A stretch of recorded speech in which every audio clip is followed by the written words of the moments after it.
বন্ধুত্বের একটা লেভেল থাকে কামরুল, সবাইকে নিজের পর্যায়ে ভাবিস না। মিথিলা, তুই আমাকে ছোট করছিস। বাস্তবতা হলো তুই একজন সাধারণ মানুষ, আমি একজন সরকারি কর্মকর্তা। আমি কোথায় দাঁড়িয়ে আছি, কার সাথে কথা বলছি, সবকিছুর একটা প্রভাব পড়ে। তোর সে ছোটবেলার বন্ধু, তবে এখন তোর সাথে আমার একটা পার্থক্য আছে। তুই সাধারণ জেলা পর্যায়ের একটা সরকারি কর্মকর্তা, আর আমি পুরো বিভাগের একজন কর্মকর্তা, মানে তোর ঊর্ধ্বতন কর্মকর্তা। আরে মিথিলা, কেমন আছিস? সরি কামরুল, আমি তোর সাথে হাত মেলাতে পারবো না। মানে এসব কি বলছিস তুই? মানে ম্যাডাম এখন এই জেলার ভূমি অফিসার। আরে ভূমি অফিসার হয়েছে তাতে কি হয়েছে? আমি তো ছোটবেলার বন্ধু। হ্যাঁ, তুই আমার ছোটবেলার বন্ধু ছিলি, কিন্তু এখন সময় বদলেছে। আর আমি এই হাত দিয়ে অনেক বড় বড় ফাইল সিগনেচার করি। এখন এই হাত দিয়ে সাধারণ মানুষের সাথে হাত মেলালে আমার রেপুটেশন নষ্ট হতে পারে। আরে মিথিলা, তুই এভাবে কথা বলছিস কেন? আরে আমি না তোর ছোটবেলার বন্ধু। এই সাবধানে কথা বলুন। আপনি কেন ম্যাডামের সঙ্গে তুই তুকারি করে কথা বলছেন? আপনি এটা ভুলে যাবেন না যে ম্যাডাম একজন সম্মানীয় সরকারি কর্মকর্তা। আমি তোকে অসম্মান করিনি, ছোটবেলা থেকে একসাথে বড় হয়েছি তাই তুই করে বললাম। এখানে সমস্যার কি আছে? সমস্যা আছে, কারণ এখন ম্যাডামের একটা পদমর্যাদা আছে। পদমর্যাদা হয়েছে এই জন্য কি পুরনো সম্পর্ক ভুলে যাবে? কামরুল, তুই বুঝতে পারছিস না, আমি এখন আগের সে মিথিলা নেই। সেটা আমি বুঝতে পেরেছি, কিন্তু মানুষ হিসাবে তো একই আছিস। মানুষ হিসাবে একই মানে? এই, তুই আর আমি কি একই পদে চাকরি করি নাকি? আরে আমি তো বলিনি যে আমরা একই পদে আছি, আমি শুধু এতটুকু বলেছি যে তুই আমার বন্ধু। বন্ধু? হ্যাঁ, বন্ধু। বন্ধুত্বের একটা লেভেল থাকে কামরুল, সবাইকে নিজের পর্যায়ে ভাবিস না। মিথিলা, তুই আমাকে ছোট করছিস। আমি শুধুমাত্র বাস্তবতাটা বললাম। বাস্তবতা? কি বাস্তবতা?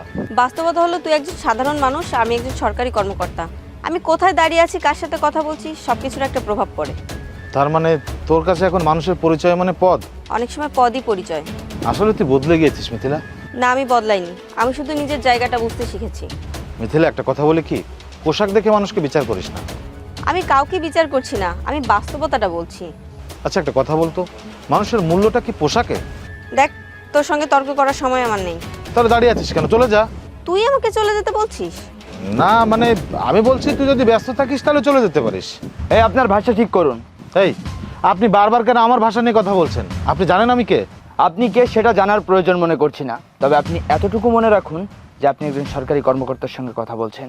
দেখুন, আমি খুব ভালো করেই জানি সরকারি কর্মকর্তা মানে জনগণের সেবক, জনগণের মালিক না। কামরুল, সীমা ছাড়িয়ে যাস না। দেখ, সীমা আমি ছাড়াইনি, সীমা তুই ভুলে গিয়েছিস। তুই এখন আমাকে নীতি কথা শোনাবি?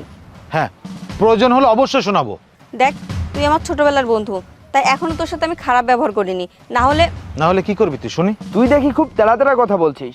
থানায় নিয়ে বটম দিলে সব ঠিক হয়ে যাবে। চল থানায় চল। স্যার, আপনি এখানে? আর আমরা আপনাকে অফিসে খুঁজছিলাম। আমি একটু পুরনো একজন পরিচিত মানুষের সাথে কথা বলছিলাম। স্যার, ম্যাডামকে কি আপনি চেনেন? হ্যাঁ, ছোটবেলার পরিচিত। ও আচ্ছা, তাহলে তো ভালোই হলো। স্যার আজ বিভাগীয় পর্যায়ে পরিদর্শনে এসেছেন। স্যার মানে? আরে ম্যাডাম, আপনি জানেন না উনি কে? আর উনি তো আমাদের বিভাগীয় ভূমি অফিসার।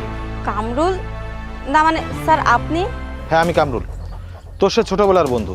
তবে এখন তোর সাথে আমার একটা পার্থক্য আছে। তুই সাধারণ জেলা পর্যায়ের একটা সরকারি কর্মকর্তা, আর আমি পুরো বিভাগের একজন কর্মকর্তা, মানে তোর ঊর্ধ্বতন কর্মকর্তা। তুই সামান্য একটা জেলা নিয়ে কাজ করিস, তোর সকল কাজকর্ম তদারকি করার দায়িত্ব আমার, কারণ আমি বিভাগীয় পর্যায়ে কাজ করি। আর কি যেন বললি একটু আগে, যে আমার সাথে হাত মেলালে তোর হাত নষ্ট হয়ে যাবে, কারণ তুই অনেক বড় বড় ফাইল সিগনেচার করিস। আরে যে আপনি কি যেন বললেন একটু আগে, যে আপনার ম্যাডাম সরকারি কর্মকর্তা, আমি কেন তুই তুই করে কথা বলছি? দেখুন, আমি আমার পদমর্যাদার অহংকার করছি না, আমি একটা বিষয় ক্লিয়ার করে দিচ্ছি, সরকারি পোশাক গায়ে জড়ালেই জনগণের চেয়ে বড় হওয়া যায় না। স্যার, আপনার জন্য সবাই অপেক্ষা করছে, চলুন। ওয়েট, যেহেতু এখানে এসেছে সেহেতু একটা কাজ করেই যায়। কি কাজ? তোর বিরুদ্ধে আমার কাছে বেশ কিছু অভিযোগ এসেছে। আমার বিরুদ্ধে? হ্যাঁ, তোর বিরুদ্ধে। কি অভিযোগ? জমির নামজারি নিয়ে অনিয়মের অভিযোগ, সাধারণ মানুষের ফাইল আটকে রেখেছিস সেই অভিযোগ, এবং সরকারি সেবা দিয়ে নামে মানুষের কাছ থেকে অতিরিক্ত টাকা আদায় করিস সেই অভিযোগ। না না, এগুলো মিথ্যা। কি বলিস? সব অভিযোগ মিথ্যা? হ্যাঁ। ঠিক আছে, তাহলে আগে তদন্ত হবে, তারপর তো অবশ্যই সত্যটা বেরিয়ে আসবে। স্যার, আপনি আমাকে বিশ্বাস করছেন না? আমি ব্যক্তিগতভাবে কাউকে বিশ্বাস বা অবিশ্বাসের জায়গায় নেই, আমি যেটা দেখবো সেটা হচ্ছে প্রমাণ। কিন্তু কামরুল, আমরা তো ছোটবেলার বন্ধু। ঠিক সেই কারণে তোকে অন্যদের থেকে বেশি সুবিধা দিতে পারবো না। আমি না হয় ছোট একটা ভুল করেছি, তাই বলে তুই আমার সাথে এমন করবি? দেখ মিথিলা, আমি এখানে তোর সঙ্গে কিছুই করছি না, আমি শুধুমাত্র আমার দায়িত্বটা পালন করছি। কারণ কোনো সরকারি কর্মকর্তা যদি ক্ষমতার অপব্যবহার করে কোনো অনিয়ম করে, তখন সেই ক্ষতিটা কোনো ব্যক্তিগত মানুষের হয় না, পুরো ক্ষতিটাই রাষ্ট্রের হয়ে যায়। আরে যে আপনি পুরো বিষয়টা সাক্ষী থাকলেন। একজন পুলিশ কর্মকর্তা হয়ে যদি কোনো অনিয়ম দেখেন কখনো চুপ থাকবেন না, আশা করি সত্যটা বলবেন। জি স্যার। কামরুল, আমি মানছি আমি অনেক বড় একটা ভুল করেছি। আমি সাধারণ মানুষের সাথে অনিয়ম করেছি, তোর পোশাক আশাক দেখে বিচার করেছি। আমার ভুল হয়ে গেছে, আমাকে ক্ষমা করে দে। দেখ মিথিলা, ব্যক্তিগতভাবে যদি তুই আমার কাছে ক্ষমা চাস ঠিক আছে, আমি তোকে ক্ষমা করে দিতেই পারি, কিন্তু দেশের যদি কোনো ক্ষতি করে থাকিস বা কোনো অনিয়ম করে থাকিস সেক্ষেত্রে আমি তোকে ক্ষমা করতে পারবো না, কারণ এটা আমার ব্যক্তিগত কোনো ব্যাপার না, এখানে পুরো দেশের বিষয়।